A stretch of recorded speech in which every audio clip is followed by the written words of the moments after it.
नमस्कार। हनुमानगढ़ में पहले चोरी हुए गधों को नहीं पुलिस ढूंढ पाई और 2 गांवों में फिर 25 गधे हो गए चोरी। पुलिस के लिए यह चिंता का विषय है और एक अनसुली गुत्थी है जो सुलझ नहीं रही है।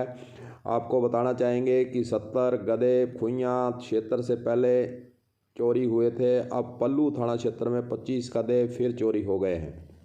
वैसे आपको बताना चाहेंगे कि गधों की उपयोगिता कम हो गई है। ऐसी वजह से इनकी संख्या में लगातार गिरावट हो रही है।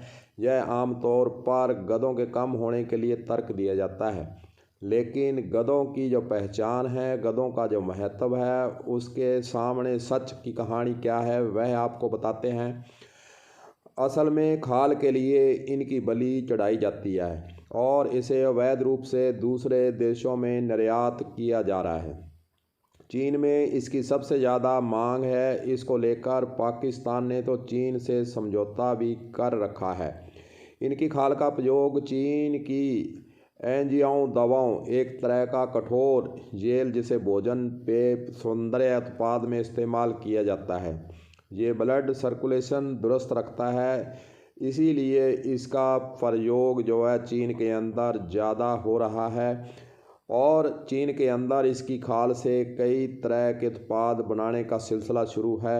इसीलिए निर्यात होने के कारण गधों की जो संख्या है, हालांकि भारत के अंदर कम होती जा रही है, लेकिन चोरी होने से पीछे एक यह भी इसका सबसे महत्वपूर्ण कारण है कि गधों का निर्यात पाकिस्तान, चीन और अन्य देशों के अंदर किया जा रहा है। भारत के कई राज्यों में भी गधों की हत्या खाल व मांस के लिए की जा रही है।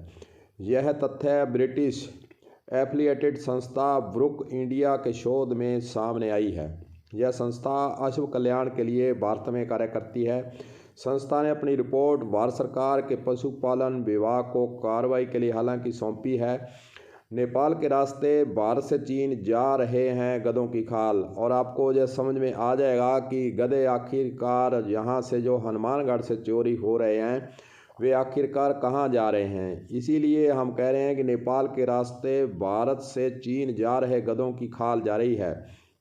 भारत से चीन के रिश्ते पशु व्यापार को लेकर अधिक अच्छे नहीं हैं, लिहाजा यहाँ से गधे चीन में सप्लाई नहीं हो पाते हैं। ऐसे में इनकी तस्करी की जाती है।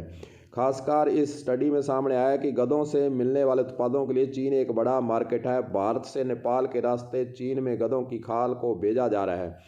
यह भी आरोप लगे हैं कि चीन में गधों की खाल का प्रयोग दवा बनाने के साथ साथ सुंदरता, मर्दाना ताकत बढ़ाने और एंटी एजिंग समेत कई दवाओं में होता है। देश के 6 राज्यों में इसकी स्टडी भी की गई है। ब्रुक इंडिया ने स्टडी को जनवरी 2021 में शुरू किया था। इसमें पूरे वर्ष महाराष्ट्र, आंध्र प्रदेश, राजस्थान, बिहार, उत्तर प्रदेश, गुजरात में गधों की संख्या में कमी का पता लगाने के लिए पशुपालकों व पारंपरिक रूप से गधों को पालने वालों से बातचीत की गई।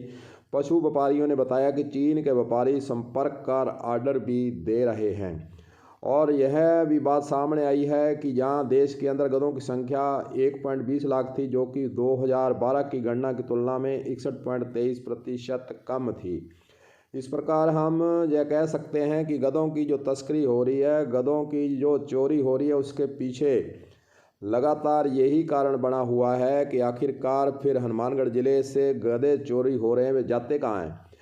इस कहानी से पता लगता है कि गधे जो है कहीं ना कहीं नेपाल के बॉर्डर से चीन की तरफ जो है जा रहे हैं और पुलिस के हाथ हालांकि अभी तक खाली हैं। हनुमानगढ़ पुलिस को कोई सुराग नहीं लगा है कि आखिरकार 70 गधे पहले चोरी हुए और 25 गधे फिर चोरी हो रहे हैं और पुलिस के लिए यह गुत्थी सुलझी नहीं है। आखिरकार गधों के चोर कहाँ चले गए, और चोरों को पकड़ने के लिए हालांकि पुलिस अपने स्तर पर प्रयास भी कर रही है, लेकिन अभी तक गधों के बारे में हनुमानगढ़ पुलिस को यह पता ही नहीं लग पाया कि आखिरकार रातों रात गधे किस साधन से और कहां से चले जाते हैं। कलम न्यूज के लिए गुरदेव सिंह सैनी की हनुमानगढ़ से रिपोर्ट।